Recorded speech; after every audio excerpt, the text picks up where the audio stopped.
दोस्तों नमस्कार, मैं आई.पी. गुप्ता। हमारा देश एक परफेक्ट डेमोक्रेसी है। इसको परफेक्ट डेमोक्रेसी इसलिए माना जाता है, कहा जाता रहा है दुनिया में, क्योंकि ये दुनिया के सारी संविधानों का अध्ययन करने के बाद भारतीय संविधान का निर्माण किया गया था। इसलिए इसको परफेक्ट डेमोक्रेसी कहा जाता रहा है। लेकिन हाल ही में इस परफेक्ट डेमोक्रेसी पे एक चोट लगी, एक आघात पहुंचा है।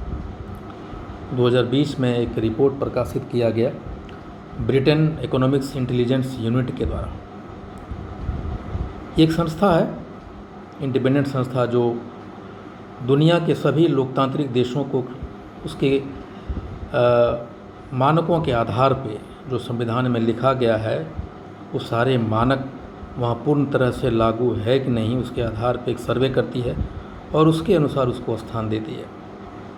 ठीक उसी तरह जैसे फोर्ब्स पत्रिका, टाइम्स मैगजीन 100 मोस्ट पावरफुल व्यक्तित्व का सर्वे करती है, फिर उसका एक सूची प्रकाशित करती है। उसी तरह विश्व में ऐसे बहुत सारी संस्थाएं हैं जो अन्य देश, सभी देशों के विभिन्न पहलुओं पे सर्वे करके उसकी अवस्था को प्रकाशित करती है।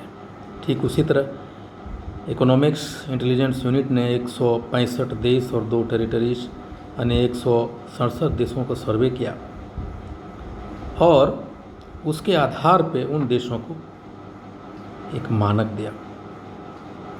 उसी सर्वे के अनुसार भारत को फ्लॉड कंट्री के ग्रुप में रखा गया और उसको 53वां नंबर दिया, यानी 53वें नंबर पे रखा भारत के डेमोक्रेसी को।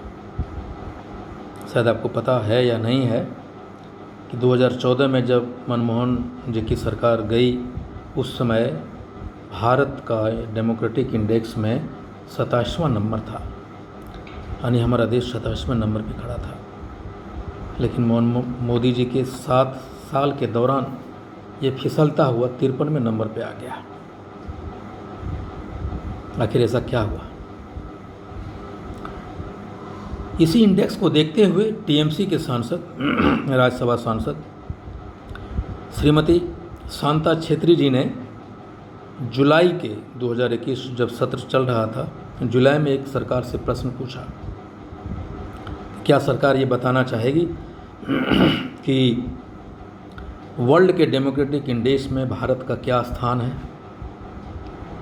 सरकार ने जवाब रजिस्टर कर लिया और शांता जी को सूचित किया कि आपका जवाब 22 तारीख को यानी 22 जुलाई को राज्यसभा में दी जाएगी। लेकिन ठीक इसके पहले 15 जुलाई को लॉ मिनिस्टर एक चिट्ठी लिखता है राज्यसभा सांसद को और उसमें कहता है कि श्रीमती शांता छेत्री जी के द्वारा पूछे गए democratic Indian the position of India in democratic index in the world का जवाब धारा टर्म्स ऑफ लू, राज्यसभा का एक टर्म्स ऑफ रूल होता है, उसके धारा 27 के उपखंड 15वां और 27 के उपखंड 18वां के अनुसार नहीं दिया जा सकता।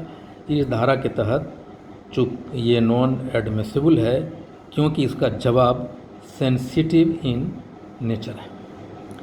पर यह भी कहा कि जो ऑर्गेनाइजेशन ये सर्वे किया है यानी इकोनॉमिक्स इंटेलिजेंस यूनिट, सरकार ने उसको चिट्ठी लिखा और इकोनॉमिक्स इंटेलिजेंस यूनिट ने कुछ जवाब देने से मना कर दिया। ये भी बताने से मना किया है कि किस किस आधार पे, किस मेथोडोलॉजी उसने अडॉप्ट किया और कैसे इस निष्कर्ष पे पहुंचा कि भारत एक फ्लॉड कंट्री है, फ्लॉड कंट्री की श्रेणी में आता है, 53वां नंबर पे है।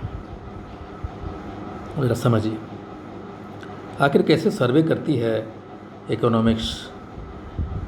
ज़रा देखिए, सरकार ये जवाब देती है 15 जुलाई को, कानून मंत्री चिट्ठी लिखते हैं सेक्रेटेरिएट को और ये बोलते हैं कि मना कर दिया है इकोनॉमिक्स इंटेलिजेंस यूनिट ने वो सारा इन्फॉर्मेशन शेयर करने के लिए।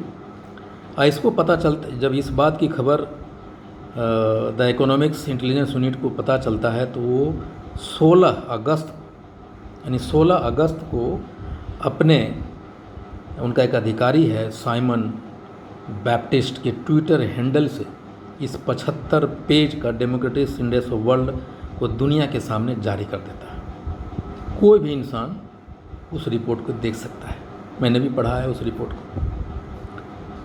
वो सारे चीज़ें जो सरकार छिपाना चाहती थी, दुनिया के एक एक आदमी के सामने आज के डेट में वो रिपोर्ट मिस्टर साइमन बैप्टिस्ट के ट्विटर हैंडल पे मौजूद है। उस रिपोर्ट को आप पढ़ेंगे तो उसमें बताता है कि उसने 5 बेंच मार्क रखे। वो बेंच मार्क क्या है? उस देश में पर्टिकुलर देश में जिसमें सर्वे हो रहा है उसका civil liberties as per constitution की अवस्था क्या है, इलेक्टोरल प्रोसेस और प्लुरलिज्म उस देश की क्या है, पॉलिटिकल पार्टिसिपेशन की अवस्था उस देश में क्या है, तीसरा था। चौथा था पॉलिटिकल कल्चर उस देश में क्या है।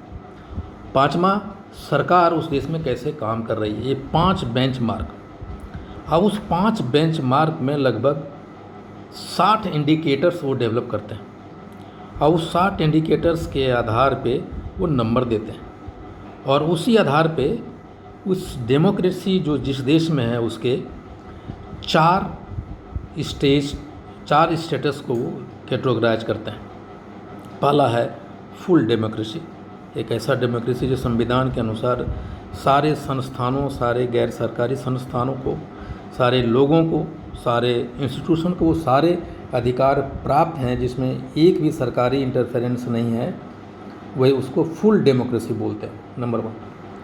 दूसरा है फ्लॉड डेमोक्रेसी, जिस पे इंडिया को इकोनॉमिक्स इंटेलिजेंस यूनिट ने रखा है। फ्लॉड डेमोक्रेसी क्या है?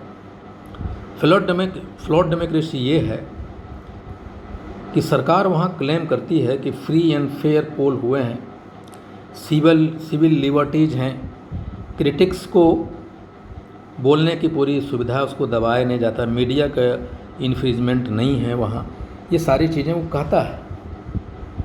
इकोनॉमिक्स इंटेलिजेंस यूनिट भी मानती है कि सारी चीज़ें हैं, लेकिन इसमें कमियां आई है। भारत में इलेक्टोरल प्रोसेस फ्री एंड चुनाव फेयर एंड फ्री हो रहा है, लेकिन उसमें कमी आई है। क्रिटिक्स यहाँ सरकार की आलोचना कर रही है, लेकिन उस पर रोक है, उसको दबाया जा रहा है। मीडिया को बोलने की पूरी आज़ादी नहीं दी जा रही है। सिविल राइट्स पे इंक्रोचमेंट किया है सरकार ने। ये सारी चीज़ें निकल के आया है इकोनॉमिक्स। अभी कहता मेथोडोलॉजी बता दिया, किससे सरकार कहती सिर्फ एक ही चीज़ वो नहीं बताती है इकोनॉमिक्स इंटेलिजेंस यूनिट वालों की, वो हम ये नहीं बताएंगे मैंने किन से पूछा, लेकिन व्यक्तिगत नाम नहीं बताते कि मैंने किन से पूछा है। लेकिन जो RTI उन्होंने डाले, जो समाचार की कटिंग की जो घटनाएं उन्होंने एकत्रित की, वो सरकार को शेयर कर, यानी आप पब्लिकली उन्होंने ओपन कर दिया, आप देख सकता है कोई भी इंसान। और तीसरा कैटेगरी उनका था कि वो फुल डेमोक्रेसी, फ्लॉड डेमोक्रेसी, तीसरा है हाइब्रिड रिजीम्स और चौथा है ऑथोरिटेरियन रिजीम। दोस्तों, भारत के साथ अमेरिका को, फ्रांस को, ब्राज़ील को भी intelligence unit, economics intelligence unit ने रखा है, लेकिन उन लोगों ने आत्ममंथन चालू किया और हमारी सरकार इसको छिपा रही है। हम भी जानते हैं कि मोदी जी की सरकार में किस तरह सरकारी या गैर सरकारी संस्थानें हैं, मीडिया पे सरकार के जो आलोचक हैं उस तरह से किस तरह रोक लगाए, किस तरह चुनाव में रिगिंग हो रहा है। ये सारी चीज़ें हम भी जानते हैं, आप भी जानते हैं। Rigging in the sense technically, electronically rigging हो रही है, ऐसा नहीं लूट ले रहा है, सो नहीं हो रहा है। EVM पे क्वेश्चन उठाए जा रहे हैं, कुछ EVM बीच में ही ख़राब हो जाते हैं, उसके पीछे भी एक लॉजिक होता है। हम सब जान रहे हैं मनमोहन जी की सरकार में 27वें नंबर पे अपना डेमोक्रेटिक इंडेक्स में स्थान से आज 53वें नंबर पे चला गया। हम परफेक्ट डेमोक्रेसी शायद नहीं रहे और सरकार इन सारे सवालों से बचना चाहती है। जिस रिपोर्ट का हवाला देते हुए उन्होंने कहा कि इकोनॉमिक्स इंटेलिजेंस यूनिट वो रिपोर्ट हमें साझा नहीं कर रही है, आज एक एक बच्चे के सामने, एक एक दुनिया के सारे लोगों के सामने में उपलब्ध है। आइए फिर हम लौट चलें एक परफेक्ट डेमोक्रेसी की तरफ। मोदी जी को ये चीज़ समझना हो।